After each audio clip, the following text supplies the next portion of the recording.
Olá, internautas, seguidores do portal Teresina Diário, você que nos acompanha também pelas redes sociais e pelas plataformas digitais desse portal que traz sempre muita verdade e credibilidade para você. Estamos começando agora mais um programa Entrevista que, claro, sempre no nosso espaço no Gran Hotel Arrei.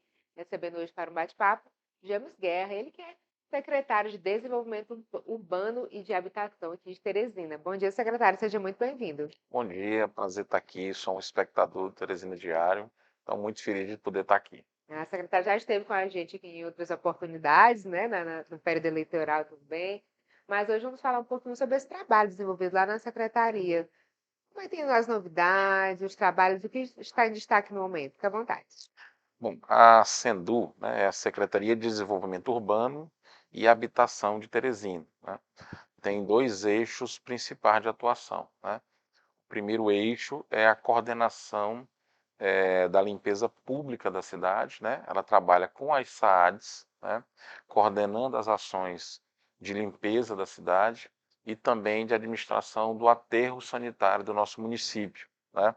A gente precisa entender que foi estabelecido no Brasil um marco sanitário, né, que é até 2030. Tudo isso tem que estar devidamente regulamentado nas grandes cidades, né?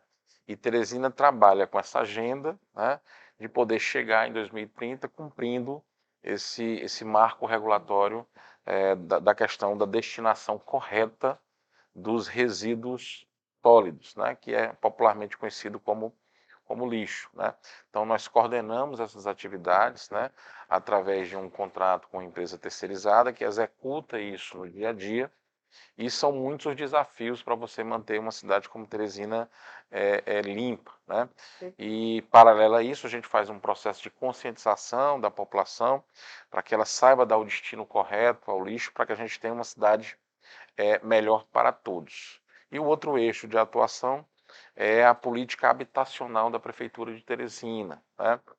Hoje a Prefeitura trabalha com uma Secretaria de Assistência Social, que é a Sencasp, onde ela tem, ela socorre, né, aquelas famílias que são vítimas de enchentes ou de construções irregulares que sofrem algum tipo de abalo, né?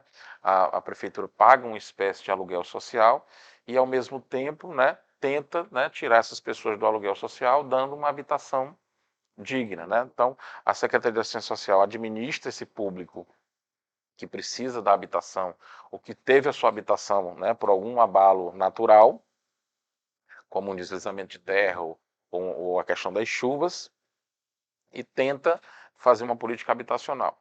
Especificamente para esse ano de 2023, estão previstas 344 unidades habitacionais pela Prefeitura de Teresina, né? São dois programas, né? Um é o do Leonel Brizola, que são 112, e o restante é o do Camboa, né? Onde serão o restante dessas unidades habitacionais. O público é esse público que eu citei, e mais as pessoas que moravam ali nas imediações da Lagoas do Norte. Esses são os beneficiários.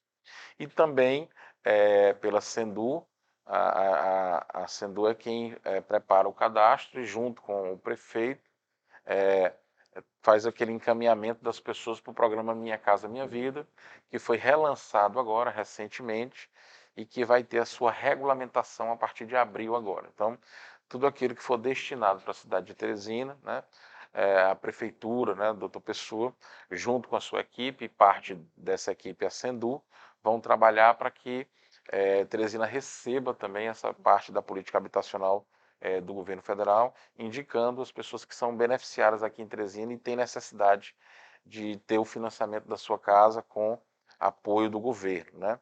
Então, embora sejam só dois eixos, né, mas são muitas ações e a gente fica feliz de ter esse compromisso, de poder fazer essa política habitacional do nosso município e feliz por a gente estar enfrentando esse problema que nós temos, que é o déficit habitacional aqui de Teresina, que, segundo a Caixa Econômica, é de 30 mil habitações, né? Então, se imagine que, somando tudo isso, a gente consiga atender 4, 5, até 10 mil pessoas nesse período de 2 anos, né? A gente estaria combatendo muito fortemente esse déficit habitacional que nós temos aqui na cidade. Secretário, nesse período de chuvas, agora você falou dessa questão, né, desse atendimento. Esse trabalho está bem intenso agora, né? Principalmente nesse período aqui. Em razão das chuvas, né, a vegetação cresce muito rápido. Então, às vezes a gente faz a limpeza, mas logo em seguida o mato já está bem crescido novamente, né? Isso se dá em razão justamente das chuvas, né? E de áreas em que, como não há drenagem correta, o acúmulo de águas favorece o crescimento da vegetação. Então, a gente tem esses programas de conscientização da população e, independente dessa questão da conscientização, a gente continua fazendo o trabalho no dia a dia, né? É o maior contrato, é aquilo que a prefeitura mais gasta dinheiro depois da saúde, né? É o contrato que trata da limpeza pública, para você ver a dimensão que é numa cidade como Teresina a questão da limpeza pública. Tem essa questão também, você fala da conscientização, né, secretário? Porque às vezes o poder público está fazendo sua parte, mas a população muitas vezes não faz a dela. É, a, Então, po- é importante chamar atenção para isso também, não é a mesmo? população precisa ter a consciência, né, de descartar corretamente o lixo, porque quando isso não acontece, né, você tem uma série de consequências, né? Consequências ambientais, que muitas vezes vão para a poluição do rio, né? Isso é bem prejudicial, né, para a questão dos peixes, para a questão de quem vive da atividade de pesca, a própria questão ambiental como um todo, né, que prejudica muito, né? Dificulta, nós temos um gasto a mais, esse gasto vem do dinheiro público também. Então a gente precisa ter essa consciência para que de fato as consequências sejam as menores possíveis. A secretária, você falou em déficit habitacional, mas Teresina já avançou bastante nessa questão?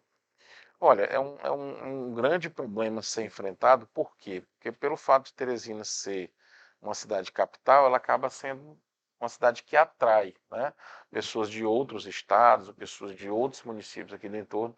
Então, assim, esse déficit habitacional, a tendência dele é sempre aumentar Sim. e não diminuir, porque quanto mais você também está distribuindo, né, uma política habitacional aqui, mais pessoas querem vir para cá para poder receber também. Então, é um trabalho difícil de enfrentamento, mas precisa ser feito, né?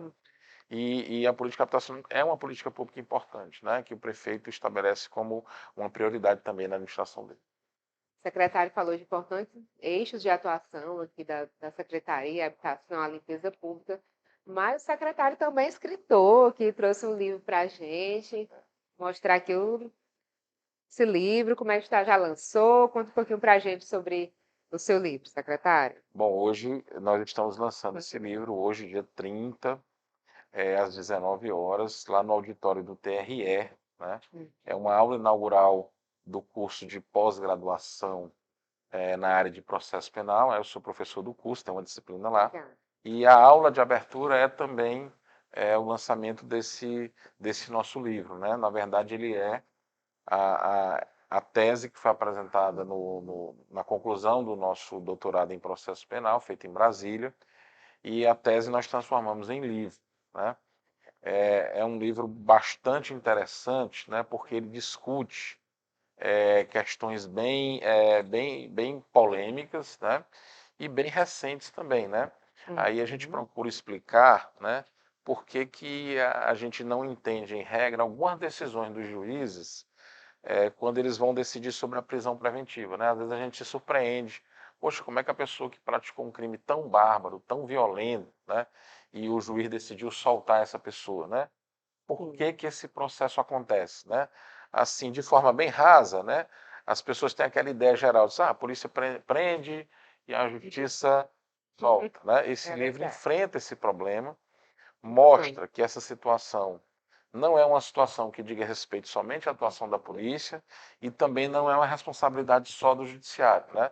Mostra que nós temos uma crise de identidade quando a gente construiu, né, as ideias que nós estamos aplicando hoje de processo penal, né? Na verdade, no Brasil houve uma inversão, né?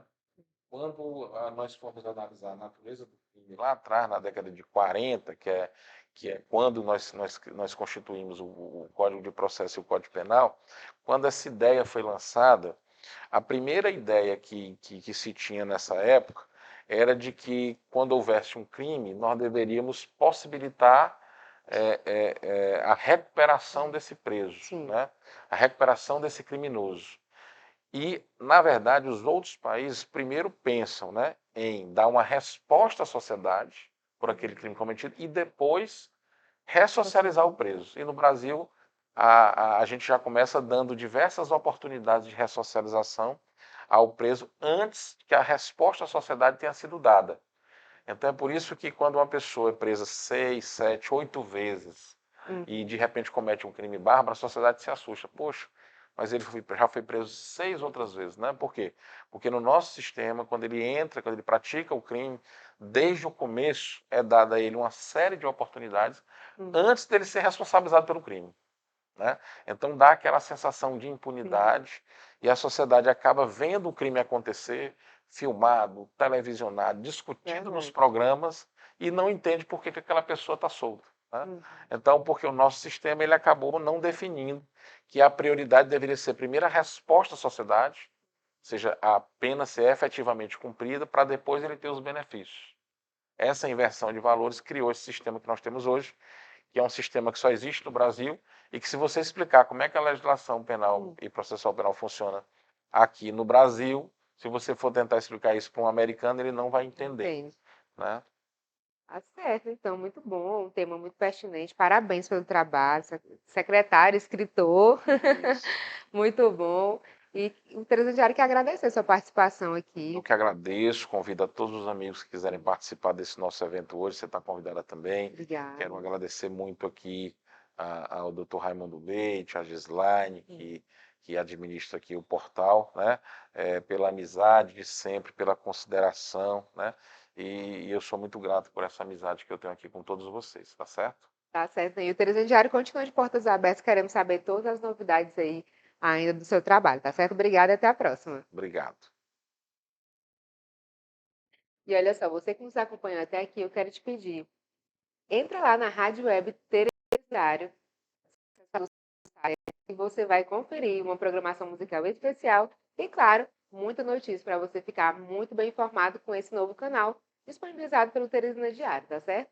E também não esquece, acessa lá teresinadiário.com.br, confere essa e outras entrevistas, sempre com muito conteúdo para você. Até o nosso próximo encontro. Tchau!